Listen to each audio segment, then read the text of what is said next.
Hydration का ज़रूर ख्याल रखें। सहरी से पहले कोशिश करें कि 2 से 3 गिलास पानी ज़रूर पी लें।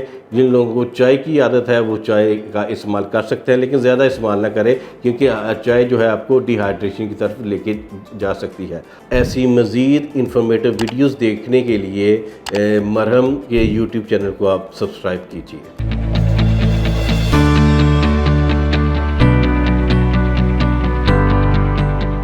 अस्सलाम वालेकुम, मैं हूं डॉक्टर इरफान सलैरिया, आपका फार्मासिस्ट और न्यूट्रिशनिस्ट।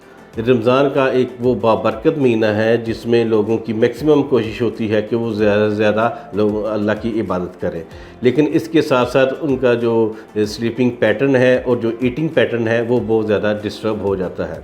लोग अक्सर सहरी नहीं करते और सहरी रख के लोग सोते हैं, जिसकी वजह से उनके मुख्तलिफ़ किस्म की मेडिकल कॉम्प्लिकेशन भी हो जाती हैं।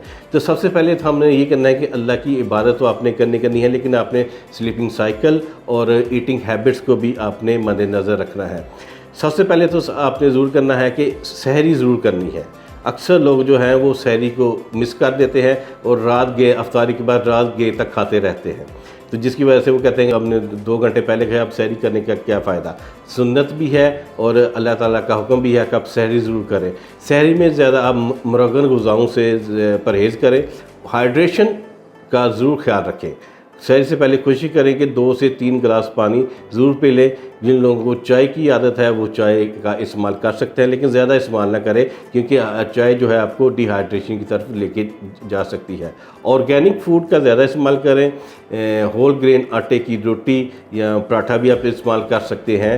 शोरबे वाला सालन भी इस्तेमाल कर सकते हैं। सब्ज़ी का इस्तेमाल भी कर सकते हैं। दही का इस्तेमाल बहुत ज़्यादा ज़रूरी है, वो आप करें। लस्सी भी आपको डिहाइड्रेशन में कमी का बायस होती है, लस्सी का आप इस्तेमाल करें।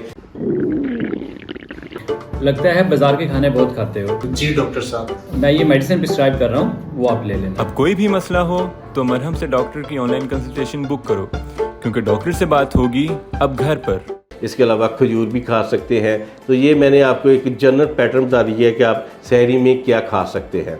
इसके अलावा क्योंकि पूरे दिन का कोई 12 से 14 घंटे का रोज़ा होगा, तो लोगों की यही कोशिश होगी कि हम ज़्यादा से ज़्यादा खा लें, ताकि हमारे जो एनर्जी के ज़खायर हैं वो ज़्यादा स्टोर हो जाए। ऐसा नहीं होता, आपने अपनी रूटीन के मुताबिक खाना है और सहरी को भी सहरी के साथ साथ आपने अफ्तारी को भी मेंटेन करके रखना है। हमारे यहाँ ये होता है कि जैसे ही अफ्तारी होती है एक यकदम पानी को बड़ी ज़बरदस्ती पिया जाता है, यानी कोशिश होती है कि ज़्यादा से ज़्यादा पानी पिए जाए। इसमें उनका भी कसूर कि पूरे दिन का रोज़ा होता है, प्यास लगी होती है। हाँ, पानी आप ज़रूर पिएँ। सबसे पहले आप खजूर के साथ रोज़ा इफ्तार करें। इसके अलावा आम मशरूब जिसमें स्कंजमीन हो सकता है, आप वो इस्तेमाल कर सकते हैं। लस्सी इस्तेमाल कर सकते हैं। दूध सोडा या ये जो फिज़ी ड्रिंक्स हैं इसको थोड़ा सा आप अवॉइड करें।